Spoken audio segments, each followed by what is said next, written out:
everyone. Um, so as you can see, we have a new uh, logo and so forth here at the department, um, which is probably why I am so delayed making sure it's over on there. But welcome to our new academic school year. And I'd like to start off by first our agenda today. We're going to be welcoming some new directors. And please, if I have missed anyone, please be sure to let me know after the meeting and I will update my list.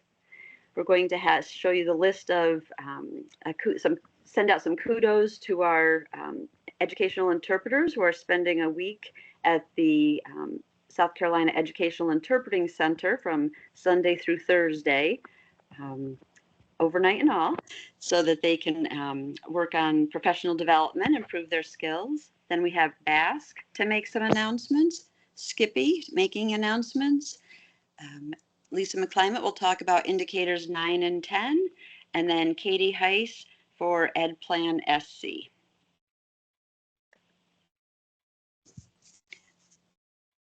I'm just going to turn my camera off so I don't have so much going on here.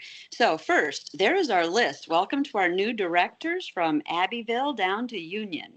So welcome to all of you. And again, if you don't see either your name should be on this list or you know of someone whose name should be on this list, please let me know and I will be happy to make that correction. But welcome to all of you. And these are the districts and the educational interpreters who are spending their week next week out at Clemson, on the Clemson campus at the Educational Interpreting Center, sitting in classes and doing all of their learning through that. And next I will turn this over to Stephen Roof for some Basque announcements. Thanks so much, Sarah. Hi, everybody. Hope everyone's doing well. My name is Stephen Roof. I'm the Associate Director of the Behavior Alliance of South Carolina. Excited to be with you all here this afternoon. One of the first things we wanted to share with you from the Behavior Alliance of South Carolina is some information about some asynchronous back-to-school professional learning as we start to cycle up and prepare for the upcoming school year. We have a few offerings that are available on our website, behavioralliance.org. Two of them that I'll highlight for you are increasing positive interactions and group contingencies. These are two self-paced Canvas modules that are free to anybody in the state. We often suggest that folks utilize those free asynchronous resources in staff meetings or sharing with new staff who are starting off. They're also great, and we've heard a lot of feedback from folks that they enjoy using them for staff members who are not in teacher roles. So think about your other staff members who might benefit as well. Beyond our back-to-school professional learning, we have an exciting opportunity on the next slide for you to join an upcoming series that we are hosting in coordination with the Skippy Group, the South Carolina Partnerships for Inclusion Group. We are co-planning a virtual professional learning series around leading schools and effective discipline systems and practices for young learners, especially around the area of developmentally appropriate disciplinary practices and reactions to behavior. You can find out more information about that in the chat. I just dropped the direct link to our ECHO series website that has some information about what the 5-part series will cover, and then information about how to register. Registration for that ECHO series is available now via our link on the website. So check it out if you'd like to join. Those series are geared towards leaders in school settings. So we're looking for people who are in principal, disciplinary, assistant principal type roles who manage discipline at the school level. So feel free to check that out and look at that, and feel free to share that with folks. The next thing that we have available and wanted to share information with you about is one of our collaborators at Clemson, Dr. Lydia Beam. She is an assistant professor in the College of Education, has an opportunity for folks to opt into a special project around coping power. Coping Power is an evidence-based Tier 2 intervention for students that is actually in the process of being modified at Tier 1. That Coping Power project it's really targeted towards rural settings, so schools that are identified as a rural school. And the actual project is a multi-week project in which schools can sign up and receive free professional learning and coaching. It takes you through a cycle of Tier 1 universal lessons that are given to students by their educators, by their teachers. And then beyond that, there are some Tier 2 elements for group-based interventions for students who aren't responding to Tier 1. Most of the work underneath Coping Power is all around skills like understanding how to deal with anger, understanding how to respond to difficult social situations. So it really aligns to the character and resiliency education that the state of South Carolina is supporting and doing throughout the collective work that we collaborate on. That particular study is being offered free of charge to schools. And if you are interested in learning more about being able to sign up for that or what the commitment might look like, you can reach out to Lydia Beam directly. Her email address is on the slide. And then I think the last thing that we had to share information about was we wanted to just give a little bit of a here's what's coming for you soon. But in August, we will be announcing our next round of district partnerships. Our district partnership process is an application-based process that we'll announce and give more information about in August. But the fastest way to get information that is current about how to become a district partner is by signing up for our mailing list. So I dropped that link in our chat. We will be announcing the district partnership process in August via our mailing list and social media. Our handle is @BaskBehavior if you'd like to follow us. But we're excited to open up our second cohort of district partners, and there'll be a lot more information coming via email and some information sessions we'll be hosting in August and September. With that being said, if you need anything from us, feel free to visit behavioralliance.org and reach out to us. Thanks, Sarah and OSIS, for the opportunity to chat here with you today. Thank you, Stephen. Next, we have Carrie Cannongeiser from Skippy. Hey everyone, we are also very excited about our collaboration with BASK for the ECHO series, so please go ahead and check that out and share and sign up. Another big announcement, it's not quite out, but registration for our annual Early Childhood Inclusion Conference will go live this month, so please stay tuned for more information for the early bird rates for that.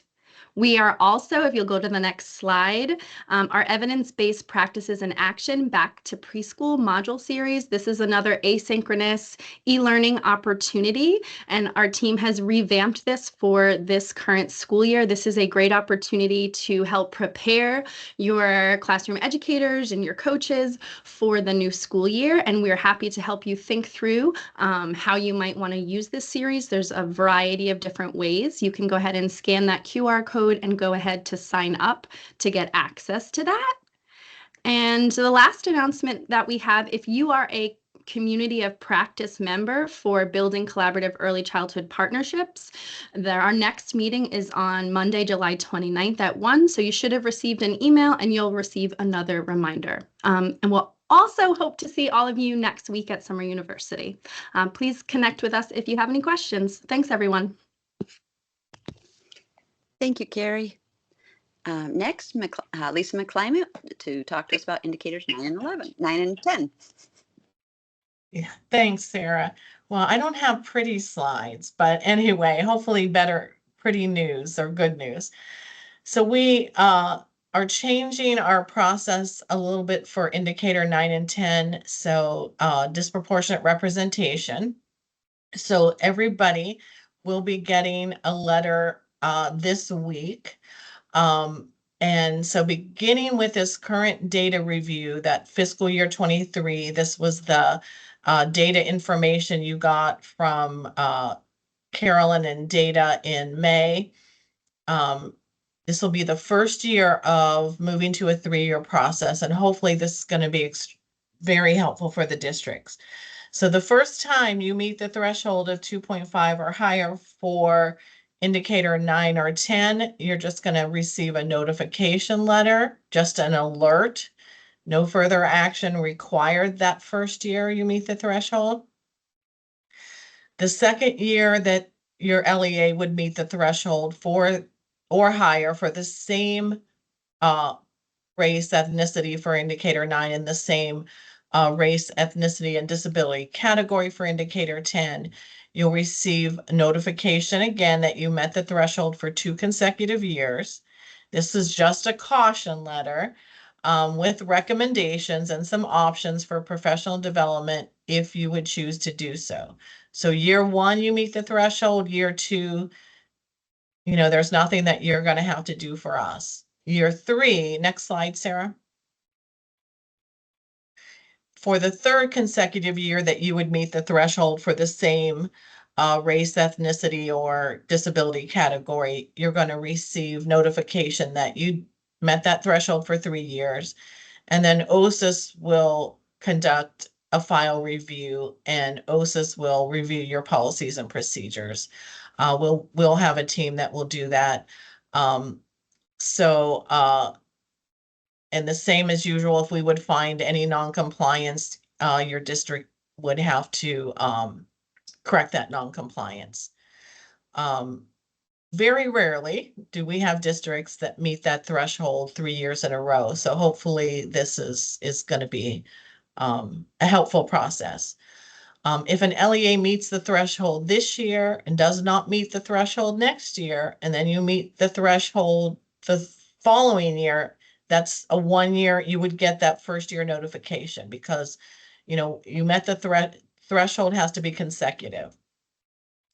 And it will take 3 consecutive years to trigger that review by us. We did get, go through the process with, we work a lot with IDC that we are able to do this for indicator 9 and 10. And so hopefully, this makes it a lot easier.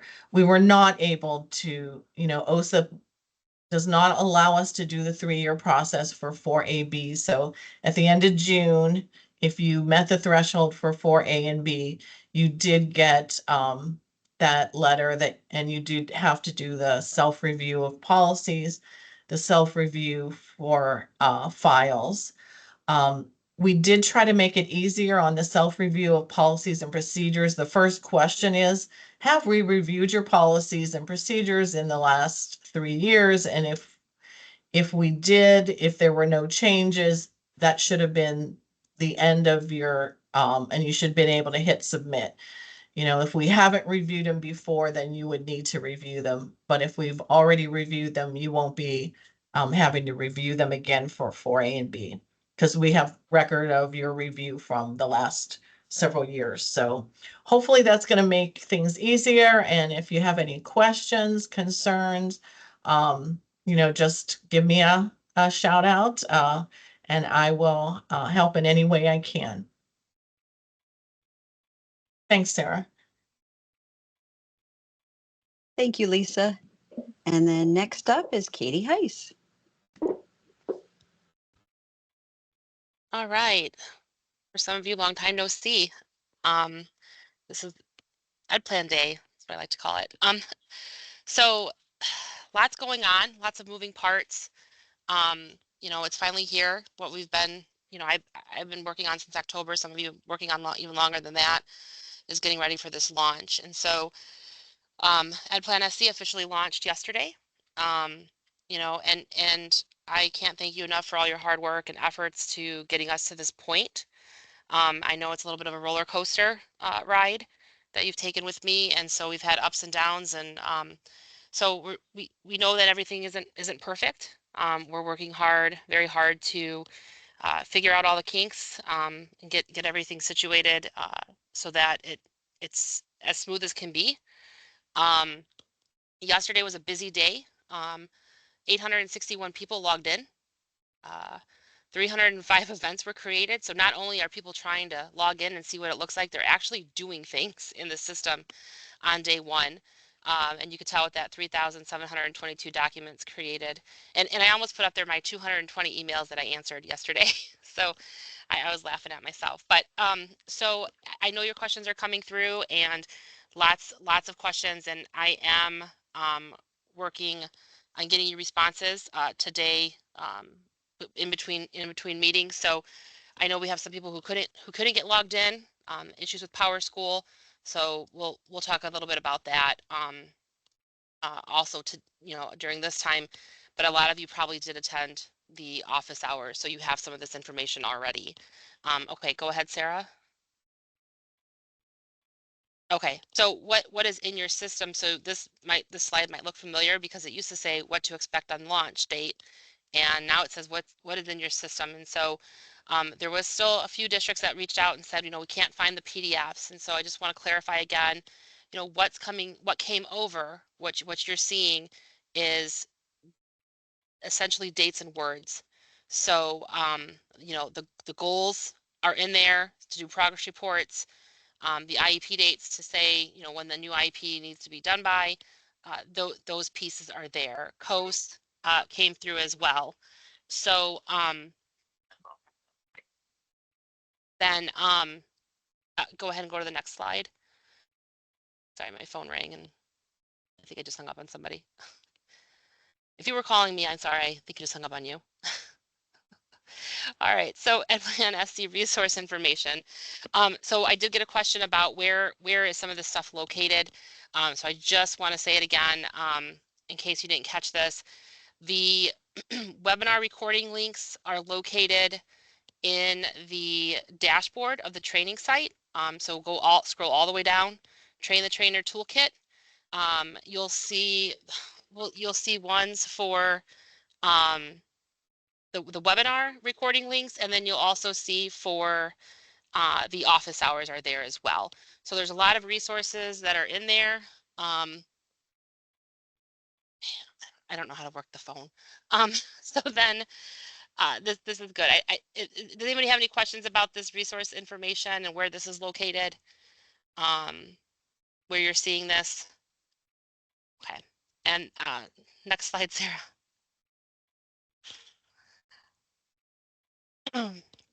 So just a reminder here that, during those 3 weeks, we weren't sleeping. Special ed, we're always on the go. We're always doing things. And so you have lots of, you might have lots of documents and processes that you did, on those fillable PDFs, those forms. And now some of those things have to be uploaded into EdPlan. Some of those things have to, be, the processes have to be complete. And so there was a PowerPoint that's in there as well that shows you like, okay, this process, what do you have to do for revocation of consent? How do you upload that? Do you need to do the process? And so if you have any questions when you're going through to do these things, please reach out so that I can make sure that, you're getting everything in there correctly. If you're having any problems or there's any questions before you start uploading and doing those processes. So we're asking that you have all of that information from the dark period prior to the school district's first day of school. Within that 30 days, and some of that reason being is, we have an allocated paperclip, and so until September 30th, it won't count against your paperclip. So if you have things that you need to upload, you can do that without it impacting this year's paperclip. But then also making sure you have everything you need to get started for progress reports and things like that. We went over this today during office hours. So that EdPlan SC, that EdFi, so the state data side of things into the PowerSchool and that integration. So the PowerSchool rollover and the publishing to EdFi, that has to be done before the data is going to feed into EdPlan.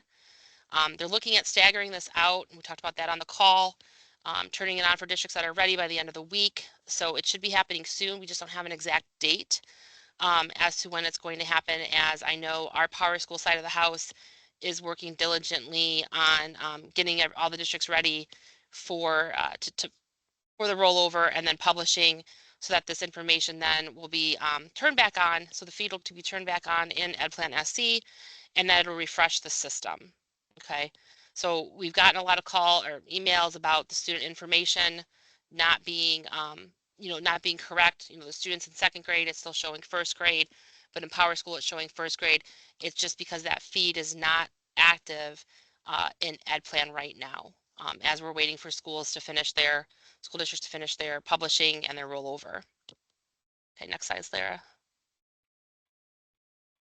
And then we have EdPlan SC, the user accounts. So there could be, so there could be several reasons that they're not coming over.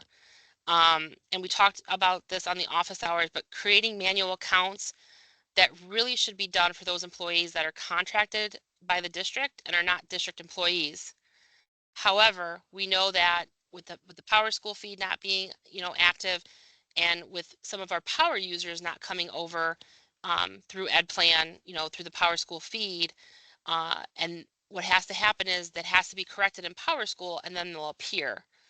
So if you need to create a power user, because obviously you guys need to get in there, you need to start, doing things to your data, working in the system. An account can be manually created. If you need to manually create a power user account, you're going to do that. And then the highest level that can be created at the district level for a manually entered account right now is district admin. So that's why you're going to want to notify me, because then I'm going to have Nick change it over to a power user. They gave you the district codes today, the information on the user code that you need. So you're going to want to make sure that that's correct, so that when the new account, when the account is corrected, so when the email is corrected and the person comes over through PowerSchool, that it's not going to technically merge the account, but it'll keep the account together. Because if it's wrong, what it'll do is it'll inactivate the one that you've been using, and the one that is associated to PowerSchool will be that new one. So some of the issues that we've seen, incorrect email addresses or a duplicated email address. Some of the PowerSchool side of things has been that the email is not listed as a work email, and then the staff school association is listed as inactive. So those are some of the quick things that we've seen that maybe have been wrong as to why they didn't come over, but you're going to want to collaborate with your PowerSchool people. Go ahead, Sarah. So we had a question about interpreter services being under related. So here's some information about why you're going to be seeing it under related, and then under in the services section of EdPlan SC. So there's no requirement for a goal. This is going to be determined by the IEP team based on the needs of the student. It's kind of documented similar to how we would have documented transportation service. It's not going to pull from the LRE, so those minutes won't calculate. Go ahead, next one. So we have a stakeholder overview sessions. We did one in Columbia on June 25th, and then we're holding another one on July 24th. This is just kind of for awareness. Everybody that's already on the PWN, they received an invite. So ones that we were already familiar with have already attended in the past. If you have someone maybe that's local that you think may not have this information, you can shoot me an email and I can get that information to them. Our next one will be July 24th, and it'll be virtual. And we are looking at having an annual session for community stakeholders across the state. That was kind of the feedback that we had gotten, that they would like an update, at least annually, as to how this information, looks, and how to work with parents and families. Go ahead and go to the next slide. And then the attendant, I just saw this click in there for Wendy's question. The attended audience, so we have Family Connection, we have the school liaison from Sumter, or from Straw Air Force Base, and from Fort Jackson. They had people there, that handle EFMP and the school liaisons. Legal services was there. So our in-person group was a mix. And so the intended audience is any organization that is working with families, or working with the school districts even as well.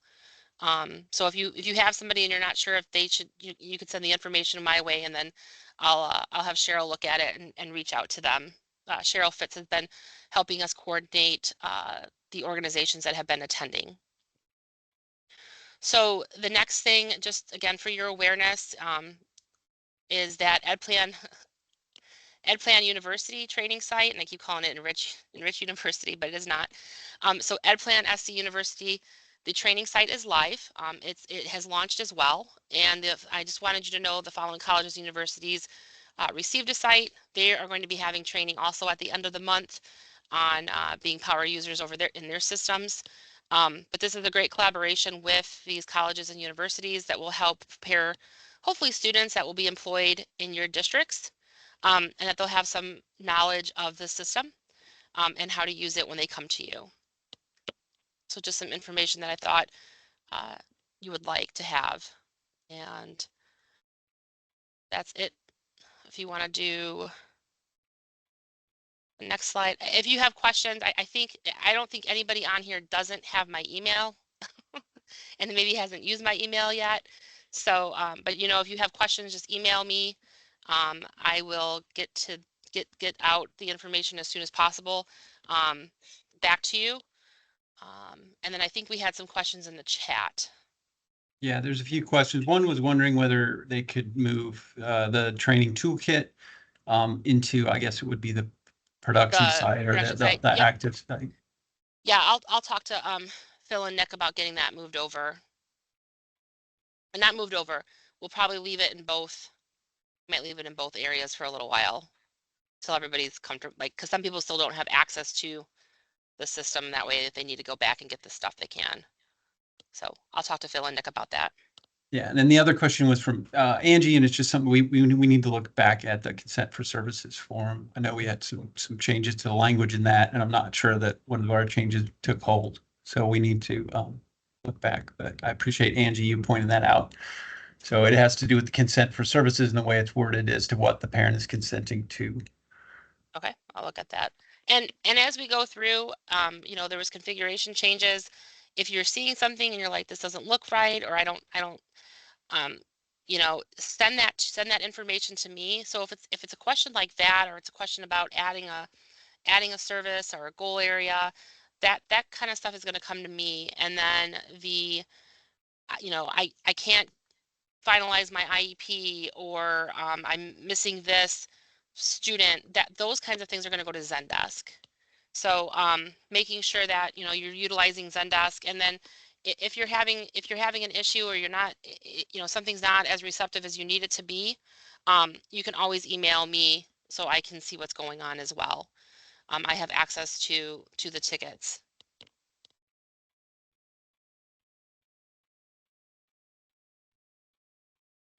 Was there any more questions in the chat? That appears to be it. Okay. All right, so I'll take this, Sarah. And as our next information session we have scheduled for August 6th, we will have, you know, some for EdPlan SC, you know, we do have the office hours, so please utilize those. And certainly as you see things, if we see something that comes up that we need to alert you to, we can put another one on the calendar. But for now, our next one will be, you know, back to our regular schedule of the first and third Tuesdays from 3 to 4.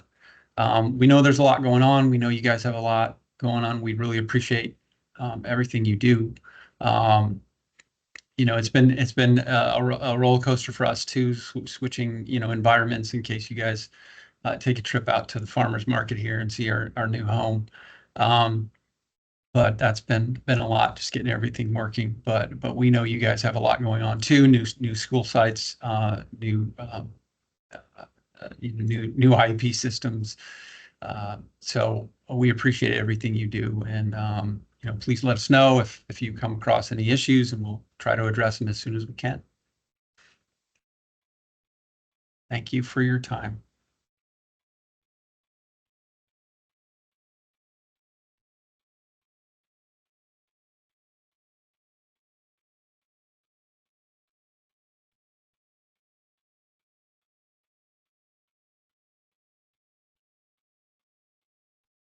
I think there was a question, Sarah, about the interpreter training at Clemson and the funding for that.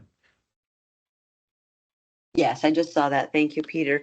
So no, there's not. The Educational Interpreting Center does not operate the same as CREATE. The Educational Interpreting Center is for your in-service educational interpreters. We have a total of, there are 3 areas around the state, and there's a multiple sessions throughout the year where they can go and have the professional development. So that's where we stand with that right now. So they can, they just attend that. Really, at this point, it's either on their own time and of their own will, or it's whether a school district or director, has the money in their budget to, pay for their travel, or however you might want to work that out. But no, they are not. Yes, the money comes from our office to fund that center, but the interpreters are just here in the state already, working in our school districts already. Does that answer your question, Tracy? So, yeah, so there are interpreters in the state that are working in school districts, but they're not, to participate in this training, they don't have to agree to be in, to stay for 3 years, like we would for CREATE. Yeah, so to answer it, you clarify. I was just concerned, like, how much do we spend on that they can just leave? Since it's not like CREATE, or is there an opportunity to make it like CREATE? Well, CREATE is slightly different. I mean, this isn't, these are people who are already working in our schools, and so are the CREATE, but they're moving to a different position. They're getting new certifications. So these are individuals who are already working as interpreters in the school. So we're trying to assist in improving their skill level. And their commitment is they've already obviously signed on in that position for a school district, but we didn't make a contingent on that. Well, we could certainly look into that if, as far as the provisions, but I'd definitely like to survey directors and what they thought. I mean, at this point, particularly as we are looking to increase our skill level, and we're going to have some regulations that are going to be put before the state board this year for education interpreters pursuant to the statute. We wanted to just make available the training opportunities at no expense to these individuals across the state. But we hadn't really anticipated, binding them to it, but that's something to think about. Yeah, I guess I would just ask, I mean, if you say survey us and get our feedback, I think I would appreciate that, because I don't know how much you're spending on that, and certainly there's a need, but we have a lot of needs. Just general paraprofessional training is a huge cost and a need, and much more vacancies and a lot of issues there. But I personally would rank other things above that if we were not going to put a stipulation on it. Yeah, we can take it. Like I said, I mean, you can't really put in regulations to up the level of competency of the individual without at least giving opportunities for them to increase that. So it's not a great deal of money overall, but I can check into how much it is. But I appreciate that. I mean, to think about it, and I think whether these are only week-long trainings. This isn't a full program like where we're paying for tuition and books for several semesters for a certification. Yeah. And I think last month I sent a question to you. I wasn't able to be on the call, but I think the response was that y'all were going to look into it. There were some trainings that were going to be about speech for swallowing. And my question was, why would that be occurring? Is there any more answers on that? Yeah, we're still putting those. Yeah, I mean, we haven't released any of that. That was just the on the eligibility criteria. So that was a specific set of training that we're going to do by recording it and making it available. So I don't think it's going to get into as much of the swallowing as it's not going to be in depth anyway. At least Lisa can elaborate on that. Yeah, I can elaborate. I think Angie just put a list of professional development modules that she's working on. That one wasn't related to the criteria. It was just related to some, additional emails that she's gotten in the last year. So it wasn't related to the criteria. It was just, here's the list of things she had that maybe to look for that would be coming out. Unrelated. That one was unrelated to the seed. Yeah. So we heard what you were saying and said, yeah, that's not really, shouldn't have been in that list of things. Okay, yeah, well, I appreciate it because I certainly think there's some drama and controversy being caused in that area. And, as a speech language pathologist, I don't think anything's changed since I started working in that area. It's still our job to take a look at what plans come and make sure that kids have nutrition. But I don't feel like we have a rampant amount of people sitting out in gen ed that need swallowing services. It just seems to be a lot of effort on that. And I want to make sure that my folks, other than my director of speech, don't have access and get confused by any of that. Okay. Thank you, Peter, Tricia. there's all, Yeah, oh, excuse me. Wendy wanted to unmute. Yeah. Thank you. I'll make this fast. It was just easier to state it than put it in the chat. So, yesterday, as Kathleen said, has been a roller coaster. My data manager's, head is spinning, and we're doing the best we can. Peter, I'd appreciate it if all the people in your office were reminded or just in the forefront of their minds, remembered that on our plates this year is the new IEP program, the new SEED document and the guidance and those regulations, letters training, new ELA standards, new math standards coming down the pike. And so just being mindful of getting timelines for notices when things are due, or, Task Basket, they have a lot of great resources. But honestly, in my district, my focus with my staff and their time is going to be training on that IEP program, the SEED doc, the letters, all those things. So there's just a lot going on this year. I know you know that, but while I have everybody here, I just want to make sure that your staff is reminded of that. I got something 2 weeks ago that I had a week to turn something in, and it was like, it would have been nice to have more notification. So just something to think about. I appreciate it.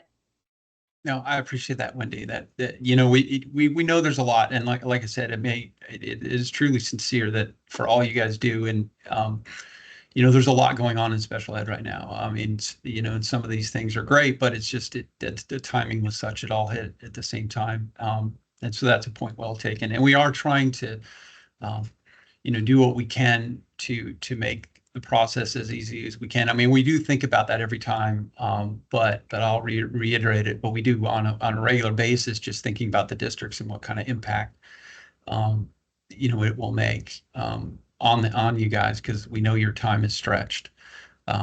So, like I said, I appreciate the comments for sure, and we'll keep trying to do that. Like, when Lisa went over the requirements with, as soon as we found that there was some flexibility for us, on 9 and 10, we took advantage of it.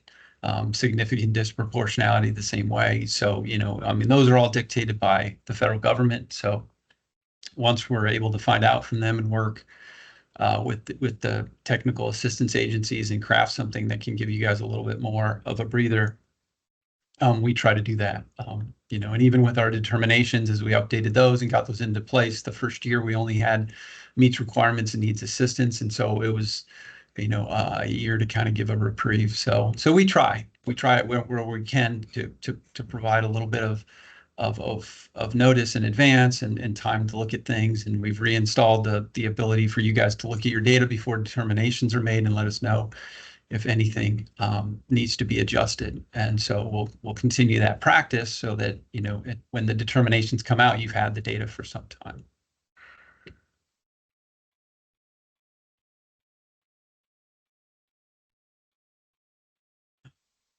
Spring dates.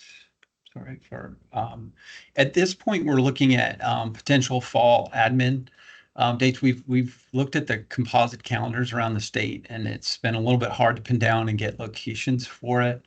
But we'll probably just have a fall admin that would be in person.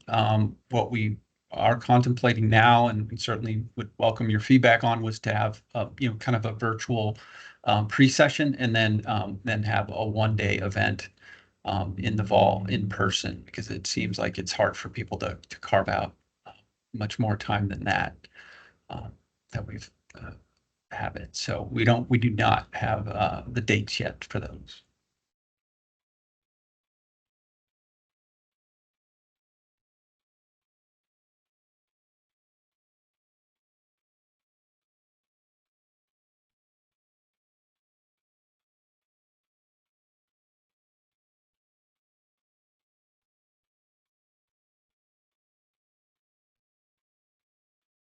All right. Well, that seems like all the questions, unless something was missed in the chat, but I don't see it. Thank you once again so much for your time and for all you do for students with disabilities, and we will see you in August.